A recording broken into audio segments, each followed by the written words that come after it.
আর যদি পোস্ট আপনি করে তোমার শরীরে কি আগুন লেগেছে?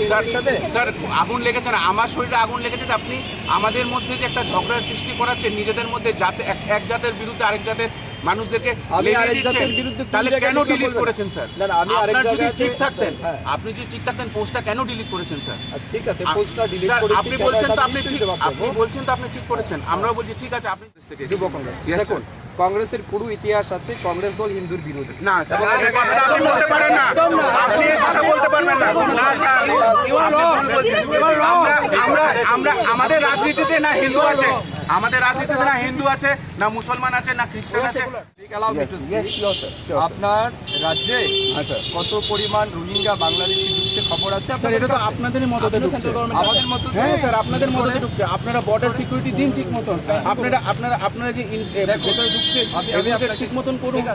দেখুন, আমরা বারংবার দেখছি যে রাজ্যের পরিস্থিতিটাকে ভয়াবহ এবং অশান্তি করে তোলার জন্য ভারতীয় জনতা পার্টির নানানভাবে প্রচেষ্টা করে যাচ্ছে। আমরা দেখেছি গন্ডাছড়াতেও বাঙালি ট্রাইবেলদের মধ্যে একটা বিবাদ শুরু করার চেষ্টা করেছিল, কিন্তু সেই তৎক্ষণে আমাদের সিডাব্লিউসি মেম্বার কংগ্রেসের এবং এমএলএ শ্রী সুদীপ রায় বর্মন গিয়ে তাদেরকে বুঝিয়েছিলেন।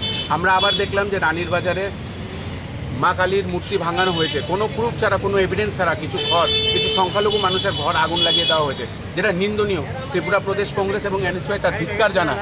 তারপরেও আমরা দেখেছি যে সুধাংশুবাবু, যে একজন গণ্যমান্য ব্যক্তি, একজন মিনিস্টার হয়ে তিনি উস্কানিমূলক জিনিস তার পোস্টে লিখেছেন এবং পোস্টের মধ্যে বলেছেন যাতে হিন্দুরা জেগে ওঠে। আমার প্রশ্ন ওনাকে, যে হিন্দুরা কেন জেগে উঠবে? হিন্দুরা কি ঘুমাচ্ছিল? হিন্দুরা হিন্দুত্ব করে, কিন্তু এইভাবে কারা ভেঙেছে, কি ষড়যন্ত্র তা না জেনেই পুরো ব্লেমটাকে একটা শ্রেণীর মানুষের উপরে দিয়ে দেওয়াটা নিন্দনীয় এবং আমি ধিক্কার জানাই। ত্রিপুরা প্রদেশ কংগ্রেস তার প্রতিবাদ জানায় এবং আমরা সৎ সাহসে একটাই কথা বলতে চাই, সে যদি সত্যি হয়, সুধাংশুবাবু যদি সত্যি কথা বলেই থাকে, তাহলে কেন সুধাংশুবাবু তার পোস্ট ডিলিট করে দেয়? আমাদেরকে এখনই উনি বললেন যে ওনার গার্জিয়ান বলেছে ডিলিট করতে, তার মানে ওনার গার্জিয়ান, ওনার প্যারেন্ট যারাই ওনার অভিভাবক, ওরা ভুল বলেছে। উনি এক্ষুনি এটাও বলেছেন যে কংগ্রেস নাকি হিন্দু বিরোধী। উনি এক্ষুনি আমাদের সবাই সামনে বলেছেন কংগ্রেস হিন্দু বিরোধী। আমি একটাই কথা বলতে চাই, কংগ্রেস এই দেশে স্বাধীনতা এনেছিল।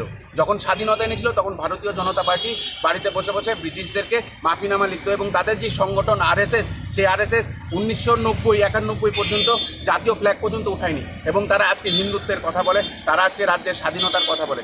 তাই আমরা ত্রিপুরা প্রদেশ যুব কংগ্রেস এবং এনএসওয়াইয়ের তরফ থেকে আজকে ওনাকে কালো পতাকা দেখায় এবং ওনাকে অতিসত্বর পদত্যাগ করার দাবি চাইছি এবং ধিক্কার জানাই যে এরকম মানুষ জনপ্রতিনিধি হয়ে মানুষকে উস্কানিমূলক কথা সামাজিক মাধ্যমে তুলে ধরে।